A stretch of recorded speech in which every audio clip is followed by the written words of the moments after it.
Hi guys, welcome back to the channel. I've been seeing all your comments on TikTok asking me for reviews analysis for this one.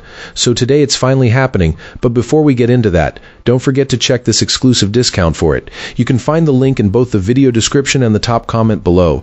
Now let's not delay any further and jump right into the details. So this projector has been a bit of a journey to dial in, but when it finally clicked, it felt worth it. I've been hunting for a decent mid-priced option that could actually feel like a home theater without dragging a rack of gear into the living room. This projector is supposed to be portable, run on Android TV, and deliver true 4K when you get it right, so I gave it a shot. Packaging and setup were mostly smooth. It arrived well protected, and yes, it came in multiple boxes. The first run through the setup felt familiar because the interface is Android-based, so I was able to download apps and sign in without wrestling with a ton of unfamiliar menus. The self-guided setup and remote pairing were quick, and it downloaded the latest software in about half an hour. But here's where the real story starts. The image out of the box was passable, not the knockout I expected. I started with a fairly bright living room situation, using a plain wall because I hadn't yet chosen a screen. The image was decent, but the IMAX enhanced setting was making things darker, and the built-in color was a bit off. I fiddled with the picture modes, brightness, gamma, and color, and realized you can only really dial these in properly in the custom mode. A lot of the other presets lock you into limited adjustments.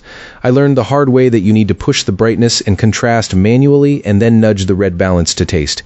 It was kind of a pain, and there were moments I wondered if I should just return it.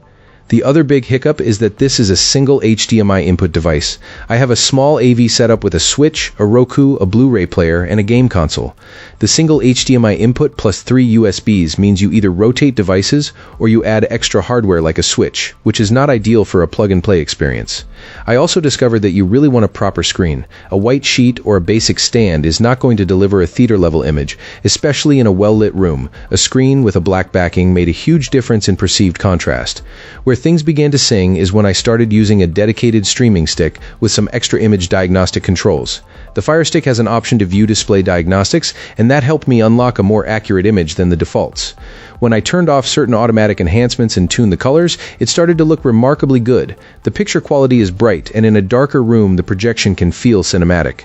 The colors pop with real depth, not a cartoonish bloom. The built-in speakers are fine for casual viewing, but for real impact you'll want to connect to an AVR or a soundbar. It's portable and light enough to mount or move around, and the separate power brick is a nice touch from a heat and noise separation standpoint. Bottom line, this projector can deliver a fantastic image once you invest a little time, and the right accessories is not flawless out of the box, and the single HDMI input plus calibration quirks mean you'll want to be patient and picky about setup.